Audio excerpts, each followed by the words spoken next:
Tonight, Israel is moving to expand its control over Gaza. Prime Minister Benjamin Netanyahu says his government has agreed to seize control of Gaza City. It is one of the most populous areas within the Palestinian territory. And the plan would require an expansion of military operations, which appears to already be underway. Satellite images from July to August show a buildup of military vehicles at a border crossing into northern Gaza.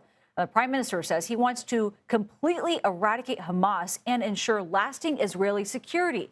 But he is facing immediate pushback at home and abroad. In response, protests broke out overnight across Israel. Israeli hostage families have been calling for an end to the war, as well as a safe return of their loved ones, many of whom are feared dead.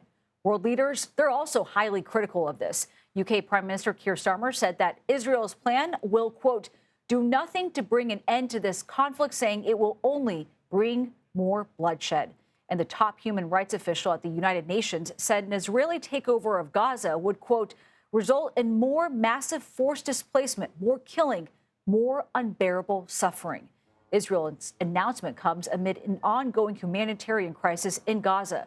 For weeks now, families have been struggling to get access to food, water, and medical supplies. Emir Nader, with our partners at the BBC, has more from Jerusalem.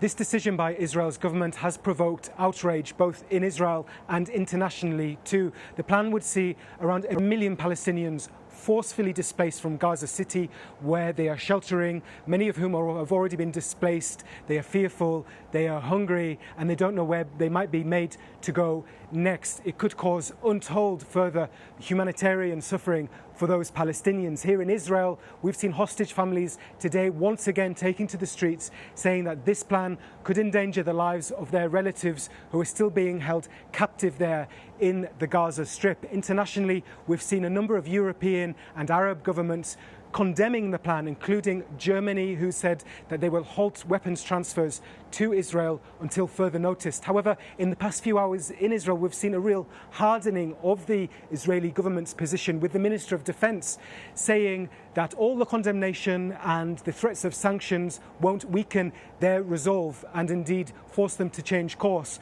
Meanwhile, Hamas has said that the plan shows that the Israeli government and Prime Minister Netanyahu doesn't care about the hostages, doesn't care about the ceasefire negotiations, and that this severe plan announced by the Israeli government won't force them to give up the captives. And indeed, they've promised a fierce resistance to the Israeli military as they attempt to conquer the Gaza City.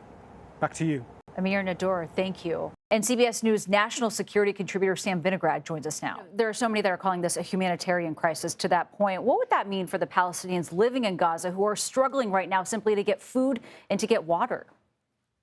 Well, separate and apart from Israel going further into Gaza, the issue is that Israel has stopped allowing UN-backed agencies to provide assistance through standard operating procedures in Gaza, based upon the Israeli government's claim that Hamas is diverting these supplies for its own malign purposes.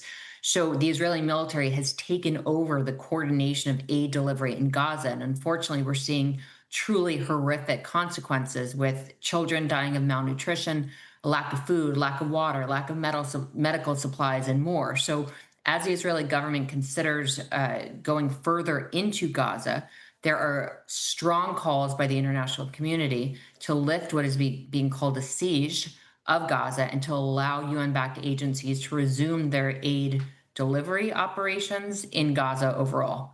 Well, speaking of the international community, Sam, where does this leave Israel's reputation on the world stage as these events unfold?